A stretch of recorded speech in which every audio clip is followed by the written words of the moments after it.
Yeah, great math teacher. I went to a parent-teacher conference because we were out of school on Friday, and why the fuck not? So I went to go talk to him. I asked him, what could I do better? He said, your grades are fine, so I wouldn't recommend you do anything like pre-cal. But if you want to know my opinion on who you are, quit ostracizing yourself. And I immediately had excuses in my brain, but I listened to him speak out, and he kept on going. And it was always like, you work alone. You don't always seem to talk to people whenever you deal with them. And as I said, it probably goes back to the fact that I'm very different. I have a different background that nobody knows. I don't want to go out of my way to share what I've done. But it's just this weird revelation to go through. And so I came to the conclusion a few days ago that I couldn't count on any hands the amount of people who would probably leave. Actually, no, I take that back. I have one kid who would probably go at moment's notice. One. Would go what? If anything like that happened, I'm in classes enough with him, I could pretty much tell you where he is if I needed to. I could figure out where he was at least. And I could walk up to him and be like, hey, dumbass, the world's going to shit. Let's go. Okay. He's a lot like you. Yeah, I was about to say, if I were there, I would be willing. Because I don't. The people that I know and I spend my time around at school, not people that I could always be around. Yeah. And because they're teenagers. Mm-hmm. You notice it. You notice that all they talk about is drama, and nothing real or even conceptual like what we're doing. Yeah. We say conceptual, but we started in math, and now we're at what would we do if the world ended?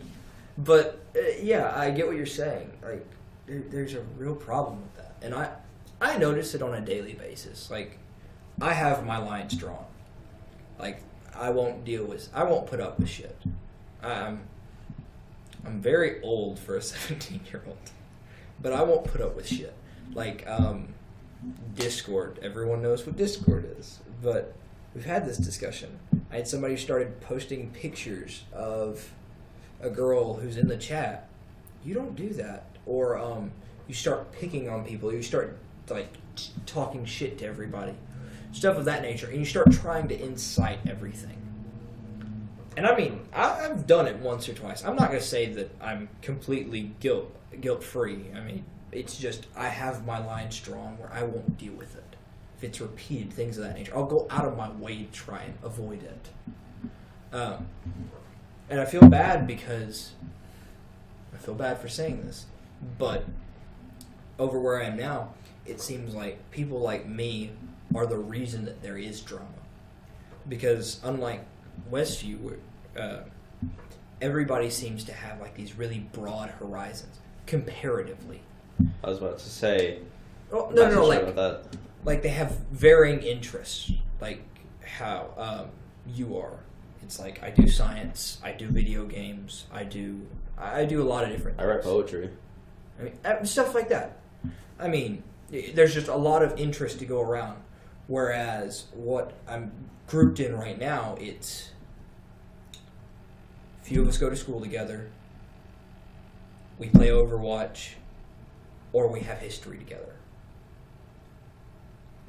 There's a little bit of overlap between the rest of those groups, but if you fall in the outliers of that's not in that in-between, you're fucked.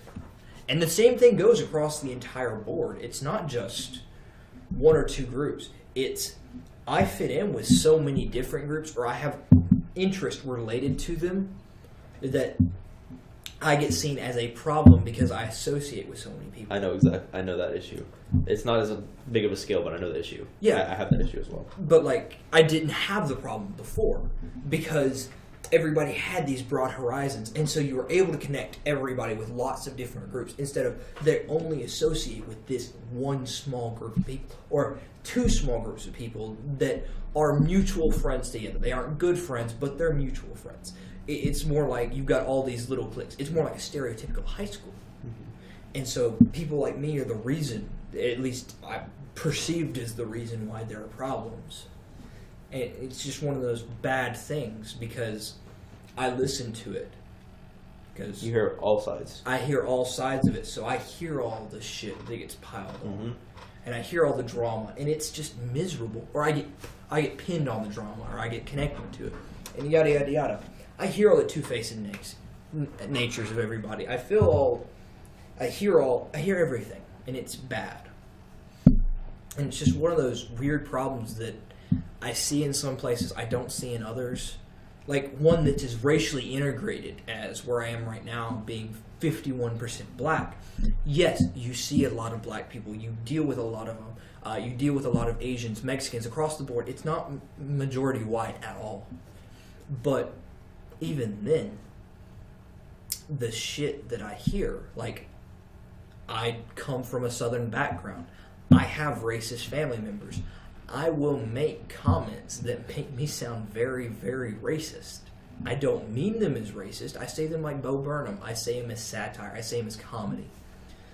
But in an area like that, if you aren't one of those typical minorities, if you aren't black, if you aren't Mexican, if you aren't any one of these things, and you make a comment like that, you are no longer even on their long list of people that I will remotely talk to without knocking your teeth in. Mm-hmm. Whereas in a school like Westview, which is like 30% minority, period, I was able to associate with more. Someone out there. I was able to associate with more people and get away with it. How are you? Great. How are y'all doing? Good. Pretty good. I was able to associate with more people, and it was, even if I was associating with all of these black people, or actually they were probably the drug dealers in the school and things of that nature. I never saw that side of them. I had one of them in class, so I'd walk up and I'd talk to him. I know that he's a drug dealer now because he got busted for it, but I would walk up and I would talk to him on a regular basis. We would cut up back and forth. It was very mutual. And it wasn't very racially integrated. Like, you could see stark differences between all the groups, but there was no drama that came from me. It was just like, I catch all this flack because I try and be diverse. And it's hard to... Because if someone sees you talking to someone like that and they know what he actually is, Yeah. air quotes, they're going to assume that you're in with them or something. Yeah. Not just talking to him like he's a human being. Yeah. And going on the concept of someone actually being a human being, I had to make a comment to a group of 6th or 7th graders. I can't remember what grade they're in. They're the Boy Scouts that are in there. They're the new kids in my Boy Scout troop. And I had to make a comment a few days ago because, yes, Boy Scout is a typical religious thing. We live in the Bible Belt. Lots of religion floats around with it. And at that age, they don't know what they want. So you have some that experiment, and then you have some that are pressured in by their parents and are forced into it. So I have 2 that are hardcore Christian. One of them's Baptist, the other one's Catholic. It gives a range of how bad it is. The other one is a typical Catholic. So he goes to a Catholic church still, but he proclaims atheist. He just out of the blue one day proclaimed it. And so the other ones have a hard time conceiving why atheism exists or how he thinks and things of that nature because it goes against him. Mm-hmm. So more often than sometimes they argue about it so much because one of them can't understand why they can't see it. The others can't see it. And there's nobody trying to explain why it's like this. And there's none of them willing to listen to why it's like that. Why explain one side of it versus explaining the other side of it.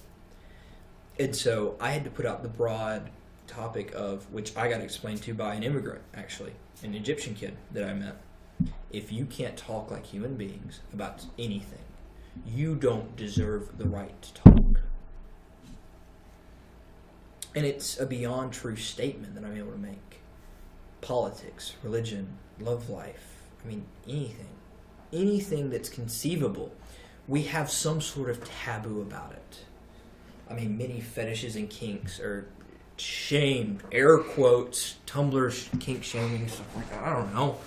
They're taboo about it. Or furries or hippies or interracial couples or I don't know, all of them. It's the only reason that you see people who are like that is because you have people who can't see the world any other way, and those that can't see the world that way. They're stuck in a different one, and nobody wants to be the mediator of that fight. Nobody wants to sit down and be like, okay, I'm tired of arguing. Here are my cards on the table. Here are my cards on the table. I want to see yours, and I want to see where do we have common ground. How can they merge to become one? And so there's less of this humanity that's floating around. It seems like, and it's hard to be the mediator of those two things because they're so against each other. Oh yeah. And like you said, you've got the people who can't see it any other way, and you've got people who can't really see it at all. And then you've got that very small minority of people that are open-minded and are willing to see it a different way. They might believe one way very strongly, but they will at least try to understand where you are coming from if you're someone like And just for clarification purposes, because we are recording this, whenever we say open-minded, we don't mean progressive, like liberalism, right, or anything like that. We mean a conservative who can sit down and talk to a liberal about anything. Or I'm hardcore conservative, I'll admit that. I'm mostly Republican. I have a few Democratic beliefs. But it's that little change in the fact that I was raised around people who are heavily liberal, and I have come to see things in very different lights. Cody's the same way on the other side of the table. Like, I remember back in 8th grade, I got very, very weird looks. And I don't know if we've had this story or not, but on a school field trip, we went out to a buffet. And it is a habit of mine, since I am Christian, that you pray before you eat. But it's not just in my religion that they pray. They pray in Buddhism, they pray in Hinduism, they pray in Islam. And we had like 6 different religions sitting down, because Catholics and Baptists pray 2 separate ways. Because the Catholics say one specific prayer, whereas Baptists say a generalized prayer. So we sat down to eat, and there were a few people who started eating. And everybody got there, and I just sort of said, stop. Everybody quit eating. And everybody looked up, and I asked the question. Because I knew everybody's religion at that point in time. I knew that we had a Hindu, we had a Muslim, we had a Catholic, and we had a Baptist. I asked the Baptist, would you please say a prayer? Everybody bowed their head. We said a prayer. Catholic said a prayer after that. Then we moved around to the Islam, then Hisdom. We went around the table, and it was... The adults were the only ones who noticed it, because nobody else wanted to see it. But I got looks because I was the one who said it out of everybody. All the kids began to understand more about everybody else who was there because they did that. They respected everybody's religion. They respected everything about it. It was that open-mindedness. And the adults were blown away because as 8th graders, we were more open-minded than most of the adults were. And that's what we're trying to get at whenever we say this. And I don't remember what I was saying. That's the problem with this mindset, with my mind. But sorry. On what you just said, I'm not religious. No. I call myself an apatheist, which is someone who just doesn't care one way or the other. So I don't hold anything against anyone that believes it or doesn't believe in it. Like, if you want to talk to me about religion, I will talk to you about it. If you don't want to, then I don't care. Yep. It's not my issue. And I don't have. I will easily. I would freely respect anyone who wants to be like, all right, let's say a prayer. I won't necessarily say anything, but I'm respectful enough to understand that that's what they want to believe, and so be it. Yeah, they're allowed to believe it. There's nothing wrong with that. And as for upbringing, I was raised a Methodist, And then over the past few years, I'm like, I haven't noticed any influence or non-influence, and it's kind of, I don't see it affecting me. Yeah.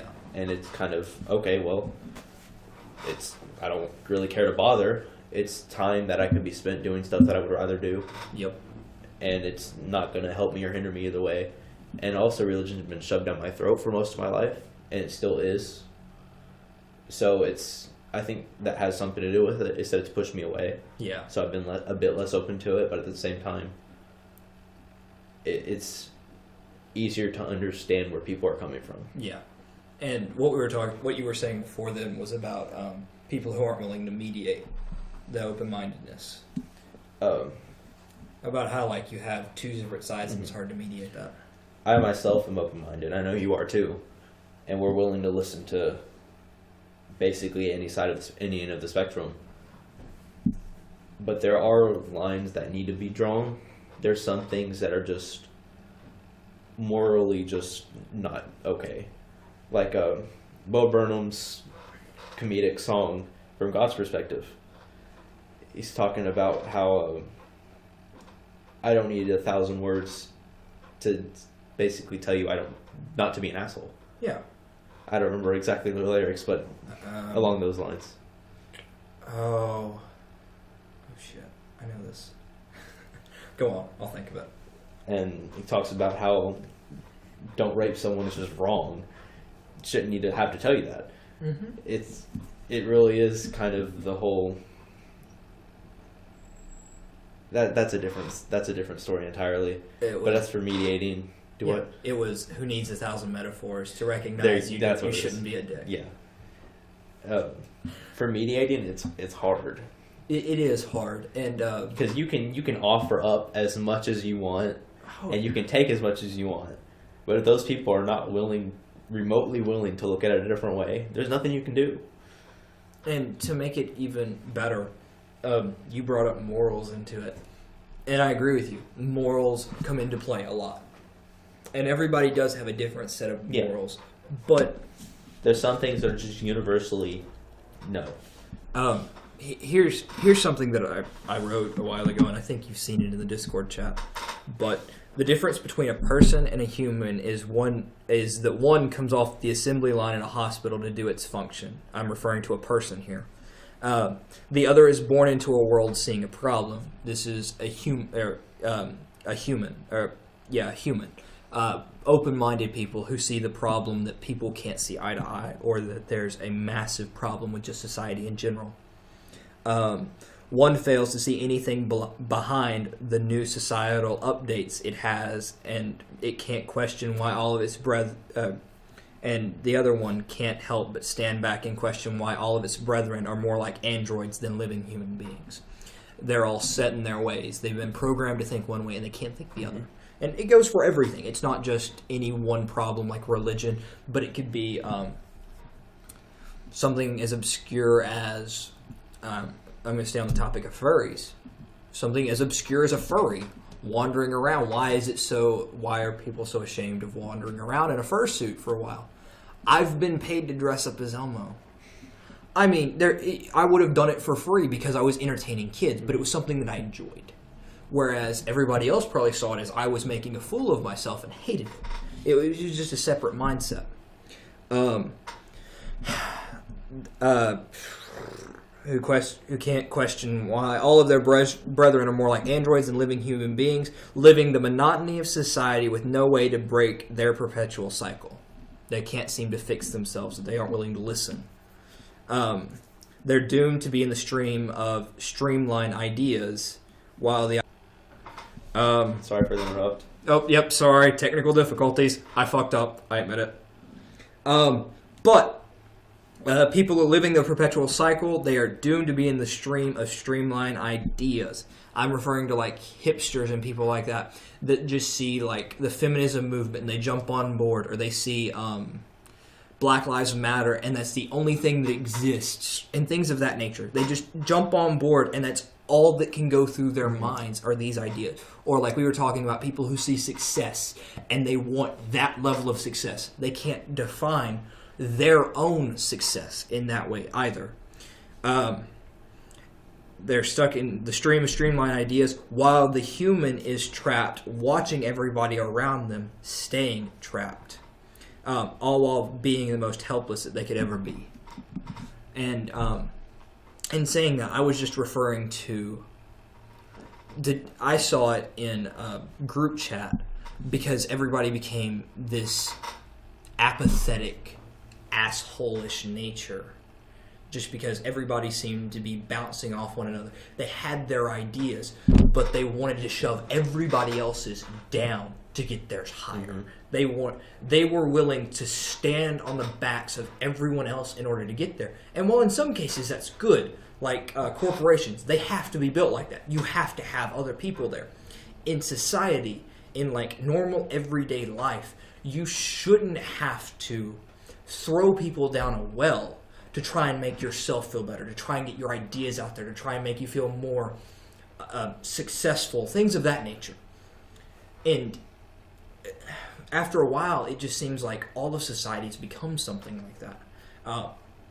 Be it in the world of success, we can't see past what we see somebody else make, or all these people making, so why can't we get it? Right. Or in day-to-day life, like in high school, let's take a high school group of friends. You always hear about this suicide epidemic. Everybody goes around preaching it, but nobody wants to sit back and look at it as you have this group of people, and even the kids who are suicidal can't see this, but you have this group of people that they all have different problems. They all have different ideals that scream different ideas. And so whenever they try and put out these ideas, they're put down by other people. And by being put down by these other people because they have different ideas, they're shoving down someone else's ideas and trying to get on top of theirs to make their ideas. You almost think of it like someone's dropping them like a sandbag and they're getting shot up on the other end of the rope. Yeah. It was just, that's why I wrote it. But it's, looking back on it now, it's more applicable than just normal everyday life. It applies pretty much everywhere. And I love making the phrase, I don't need a friend, I need a human. So whenever I have a problem, I don't go out and look for a friend. Who's going to tell you all the good things about it, but nothing's wrong. Or they're going to listen to your problems and they're going to scream out theirs just to get further and make them feel more accomplished and make their feels better.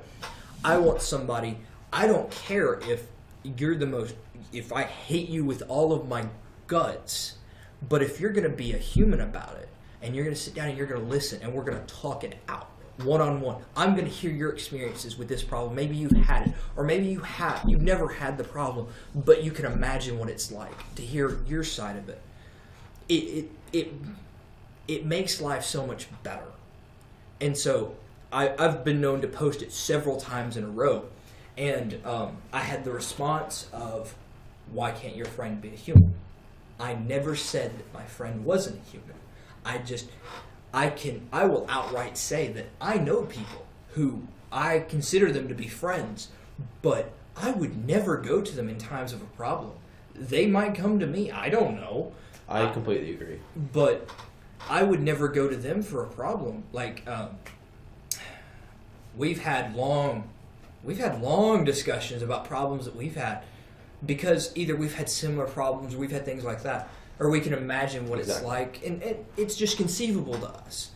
But we also had other people there that day that would have denied everything that we said had they have not left beforehand. Because they can't go past what they think. Yeah, they can't get past what they have, what they think, with the problems that they would see with our problems, and things of that nature.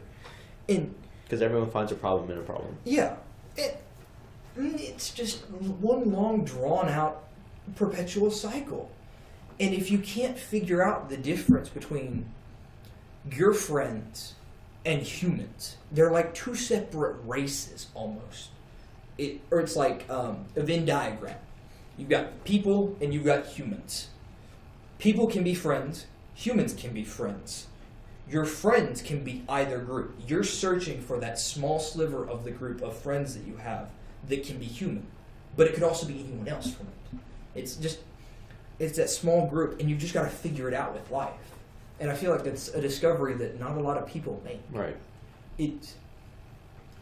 And I know that I'm coming at this from a really weird perspective because I've dropped everything and left so many different friend groups that I've had to see so many different people that it's not even funny.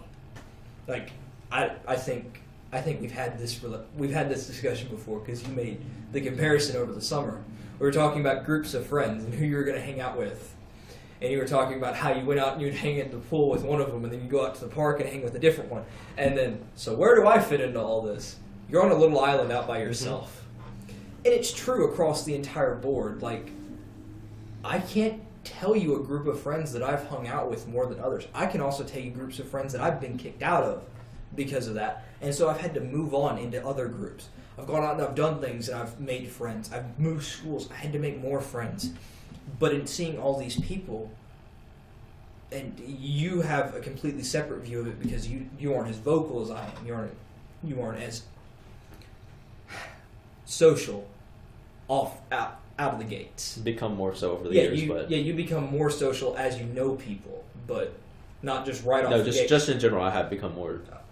I haven't seen you around strangers True. too often, so it's a weird comparison to make. But out of the gates.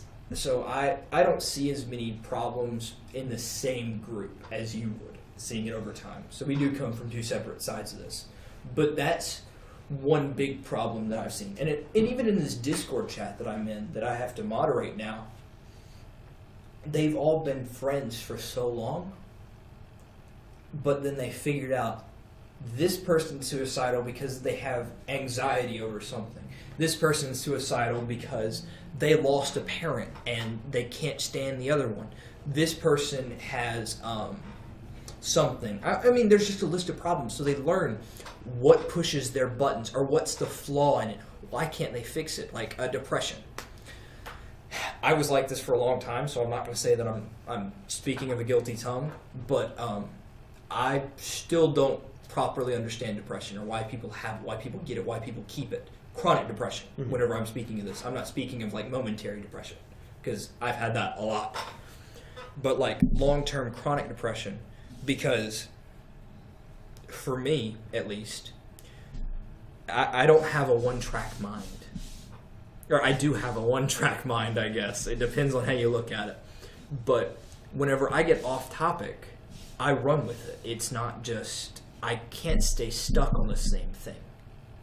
I can't stay in this bubble where everything seems to be going all right.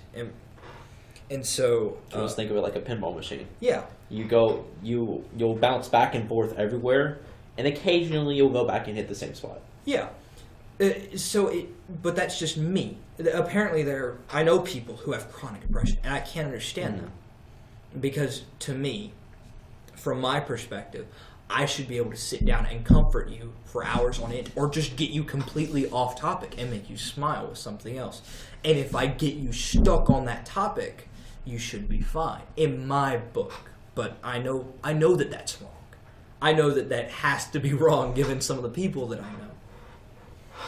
But it also doesn't help that we speak the English language, because I've said this before, we can make anything mean anything if we wanted to.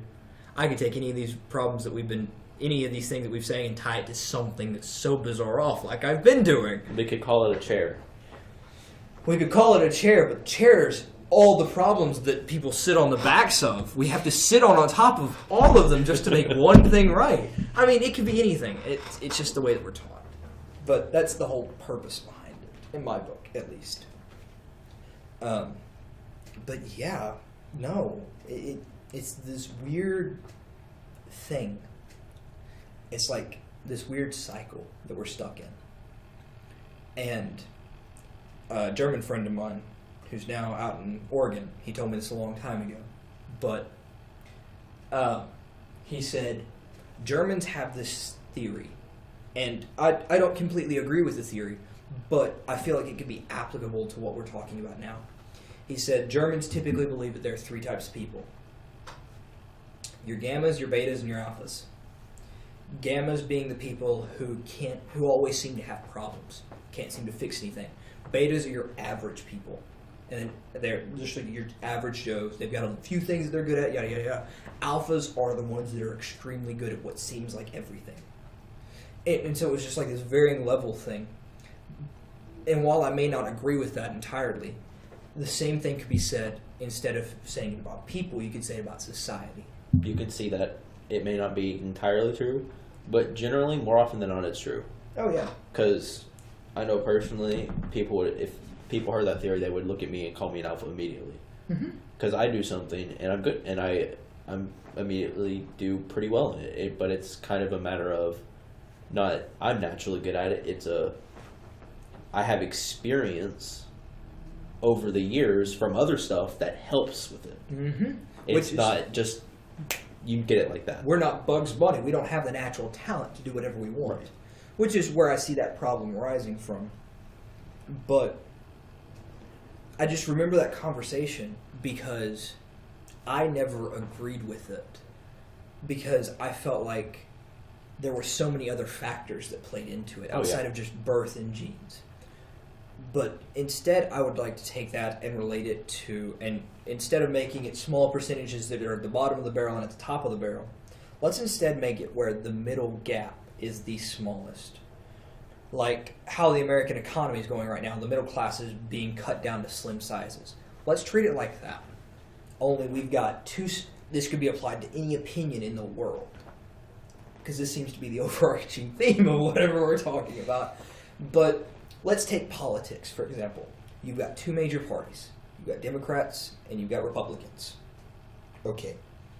Let's call your middle group, instead of calling them your independents, because the independents still fall either conservative or liberal. So they can fall on one side of that board or the other. Those that are willing to listen to either side. And if you look at politics and you looked at the election last year, you could see how small that gap was. Because all the clickbait was, what's Hillary done? What's Bernie done? What's Trump done? What's, whatever her name was, Hill, from the Green Party, what has she done? It was just all these things about all these people and what they've done. But anytime that anyone would talk any sense, they got butchered. Because they were trying to bring in ideas that they had heard from other groups and how it would be relatable to fix some of the problems that they see. Or some of the other downfalls that might eventually incur, bringing those up and asking them as questions. They were just butchered because of it. And so it's just like you're able to see how small that gap is. In anywhere, it's the same thing. Like you kind of go back to what we were talking about earlier about how people think. Yeah. They are either stuck in their ways or they're open-minded. And those people stuck in their ways, if someone, like you said, they make a comment about, like, look, I think this would work a lot better. But they're set on the other person is set on what they're doing, and they will not listen, even though that compromise would make it 1,000 times better. Oh, yeah. But it's just, some people can't get over that, just that small, like, flick of a switch that would just change everything. Poof. But yeah, and I'm gonna clarify something about this. In the open-minded group, you're able to split that in half too. I think you're able to split anything. Like there's different groups of people who fall on everything, like the extreme and stuff like that. But there's those that want to fix problems and are open-minded, and then those that would rather just listen to everybody. They don't want to try and use the open-mindedness that they have.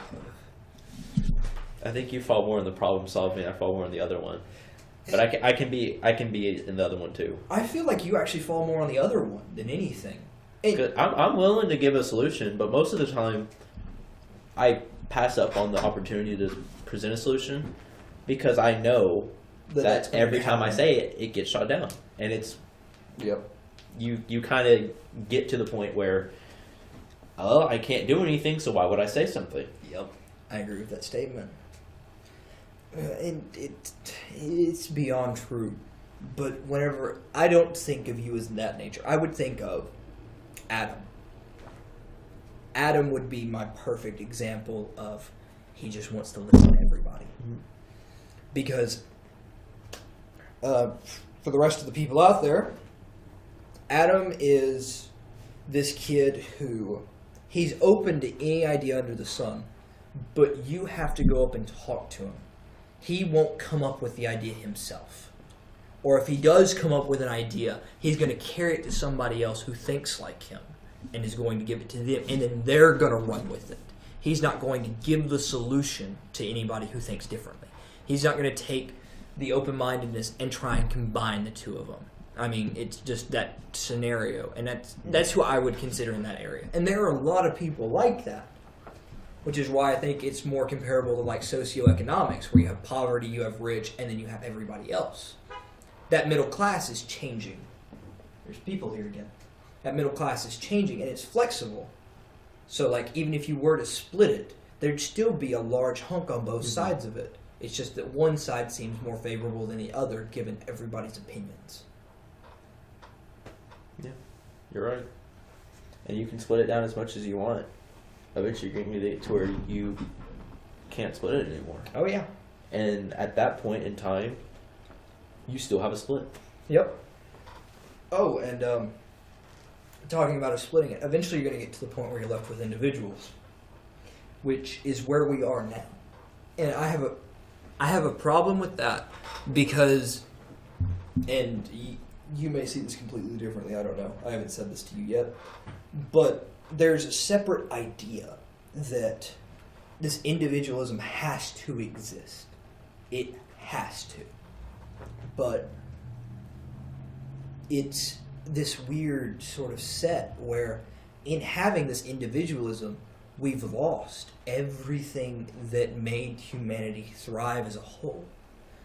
And I've said this before, not to you, but to group chats and to people that I've gone out and met from around the U.S. and around the world.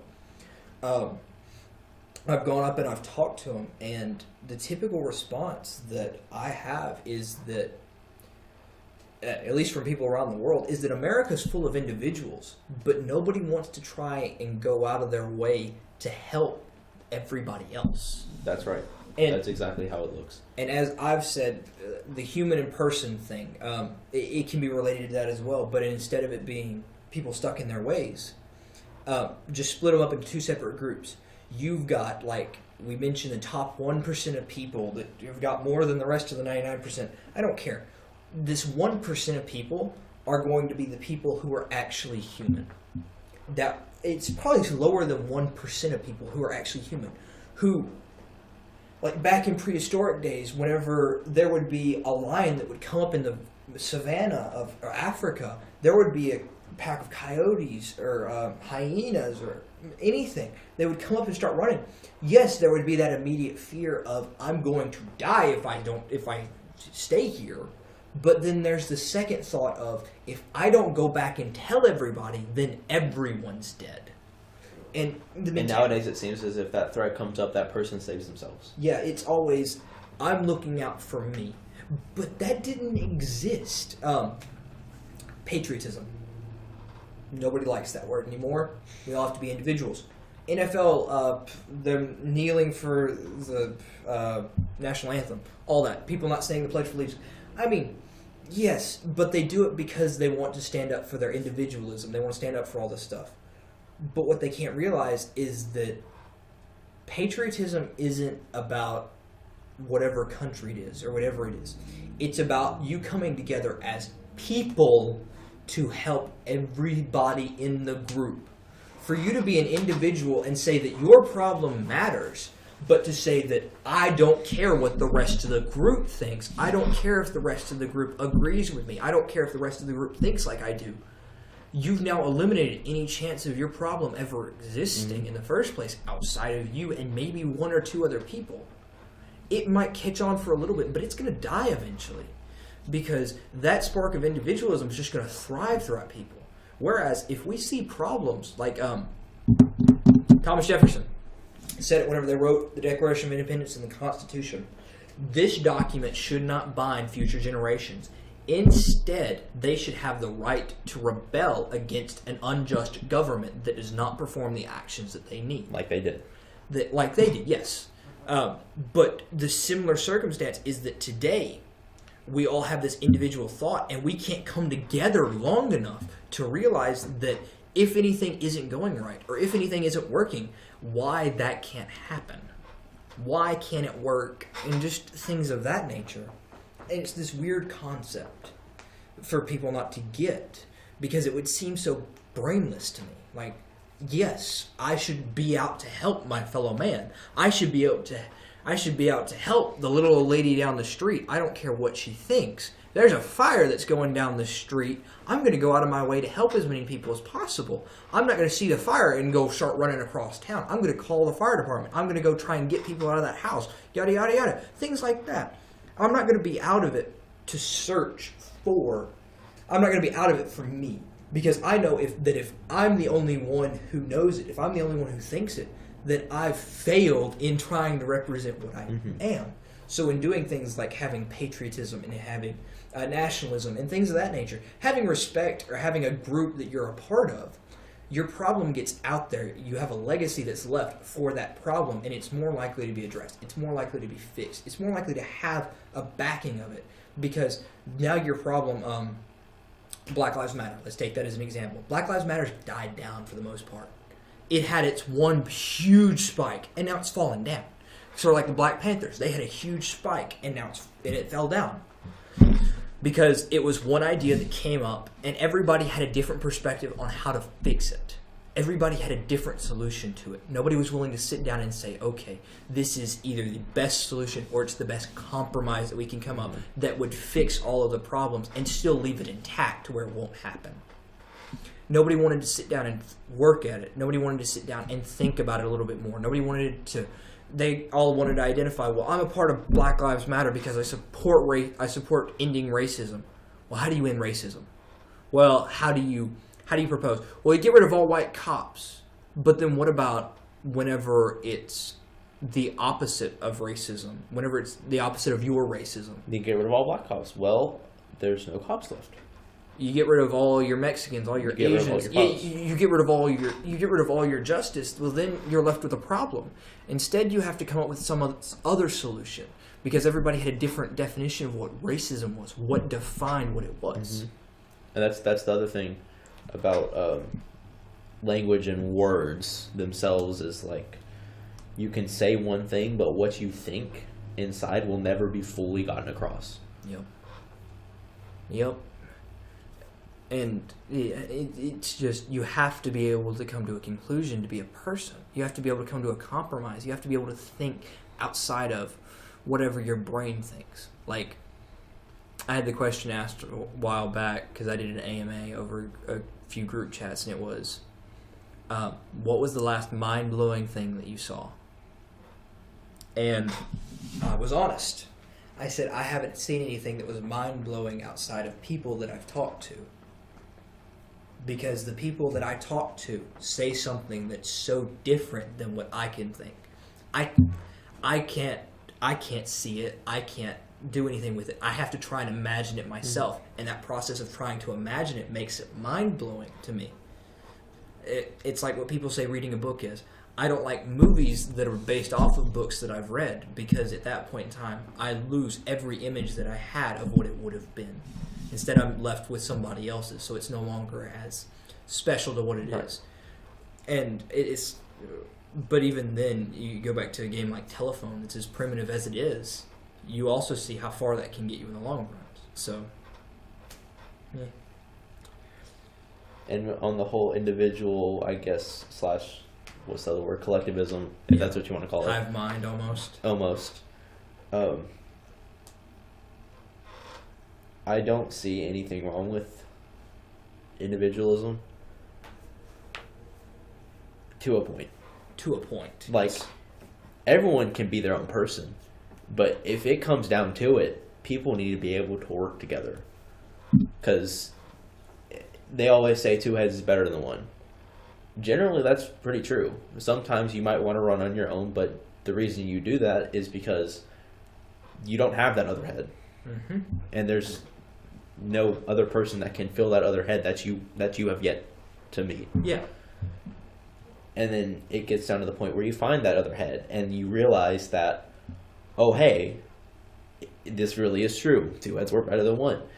And at that point in time, you no longer become so much of an individual. You start the collectivism, if that's what you want to say it. And you start learning how to think with other people. And you realize how much easier it is to solve stuff. Like, let's say you're looking at a jigsaw puzzle. By yourself, it might take you 30 minutes or an hour. Working together with someone would take half the time. Mm-hmm. Because you have 2 times as much power. You go from 1 person to 100 people, 100 times more efficient. But another thing that goes on to that is, as we said earlier, there comes a point where it's like too many people can be a bad thing. Well, yeah, because everyone...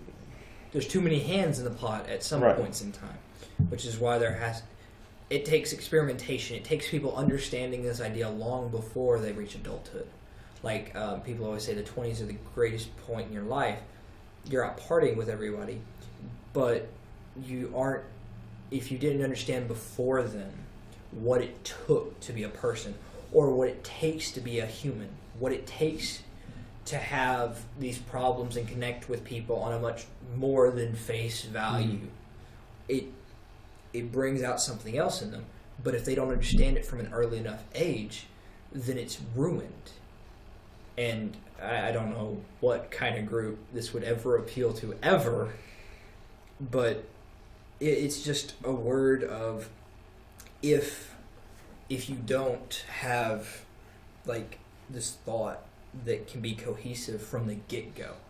Like, I've had a lot of the thoughts that I've had since I was really little, but they've been morphed over time because I've thrown them at people and I've caught whatever they've sent You get back. to see it a new way. Yeah. And if I didn't do it early enough, then a lot of the ideas that I have now, a lot of the thoughts that I have, they wouldn't be the same. And a lot of people are like that. And it's hard to fix that problem after so long. Mm-hmm. And it's back to the individual thing and how people need to work together. People can definitely be their own person, but there's the other extreme where everyone is the hive mind, like and nobody's an individual. Like, you can almost think of it like, this is probably a bad example, but Hitler's rise to power. Yeah.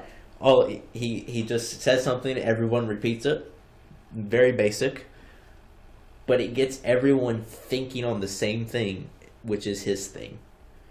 And everyone starts to listen to it and follow that, and then it goes back to what we talked about earlier, and that's all they think.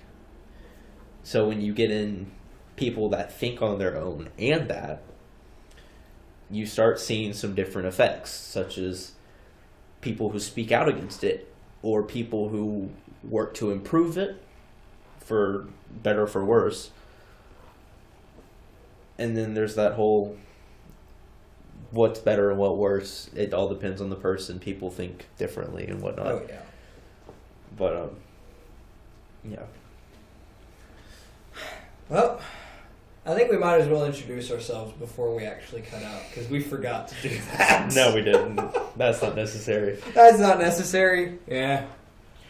For those who are listening, I'm Briley. I'm Cody. Yep. No fucking clue what this is going to be called. No idea how often this is going to come out, but these are just the random thoughts from a bunch of teenagers. Thought process number 1. Yep. Log 1. Here we go. Down and done.